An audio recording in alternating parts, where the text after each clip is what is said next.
Let's continue, shall we? Yes, we shall. Steve, Thomasville, Georgia, the great WVGA. Go. Hey, Mark, thank you for taking my call. Yes, sir. Hey, I just feel I need your help because you have the expertise in Washington and been seeing some of these bills being read. Be careful. I've never seen any of these bills being written. I argue about what is or isn't in the Obamacare bill. I read the entire bill, and the thing that strikes me about it, you could write the entire thing, and I may be interpreting this wrong, but I'm under the impression you could write the entire thing on a single piece of paper, because at the bottom, everybody argues about the titles of the sections and lines in each section, but at the bottom of every major section that I read, it says everything above is at the discretion of the Secretary of Health and Human Services or the board that regulates that section. And to me, that means that this bill can be anything anybody wants it to be at any given time, which makes it completely lawless. Am I reading this wrong?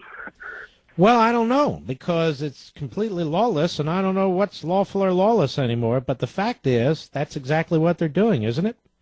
Yeah. Well, to me, it's a transfer, or it's got to be unconstitutional because it transfers all legislative, judicial, and executive authority to unelected. Well, at least I can agree with you that it confers legislative lawmaking power onto the executive branch to such an extent that, yes, I believe that's clearly a violation of separation of powers and unconstitutional. No Congress can confer legislative authority of this sort on the executive branch and tie future Congresses to this, too. So clearly it is an assault on the Constitution.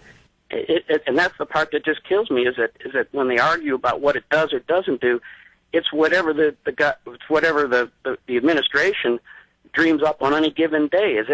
I read the thing, and I just don't understand how anybody could consider that law. And it's not just that law. You're probably not familiar with the Dodd-Frank law, but it does the same thing, if not worse, to the entire financial system in this country. And you may think that doesn't affect you, but it does. It affects banks, it affects your mortgages, it affects all these things. And one day you're going to feel all this because it's going to get worse. So yes, what we have an executive branch that legislates, that issues fiats, that is so completely out of control. That's why when you have a knucklehead like David Brooks writing that what we're missing here is a more powerful executive, the guy's just a moron. I mean, what the problem we have here is the federal government's involved in too much. It's too big.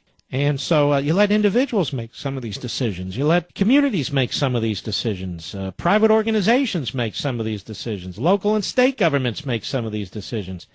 You know, the president will never have enough power to rule, quote unquote, properly or effectively over the country. No dictator does.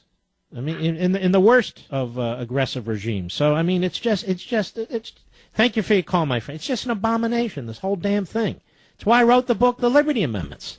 I wasn't looking for a topic to write about. I was trying to figure out what to do about this, what the solution would be. And you won't hear solutions on Capitol Hill, and you won't hear solutions from most of the other talk show hosts. They'll go on and on and on, and we got to win elections, we got to win elections. And when you point out where we've won elections, they spend like a bunch of drunken leftists anyway. But they can change. They can change. You know, the problem is structural. The problem is systemic. They're making the case, and they don't even understand that they're making the case. When they say this is the best the Republicans can do in the House, well, they're making the case that the country's going over the cliff financially with a massive debt and for other reasons, and there's nothing we can do about it today while we're witnessing it. So they're endorsing the Liberty Amendments, but they dare not let those words cross their lips. Do you want to know why, Mr. Producer? Because their contempt for me is so deep, they just cannot recognize this. And they're not going to. So they come off like buffoons. On the one hand, they talk about the dire situation we're in. On the other hand, they have no solution.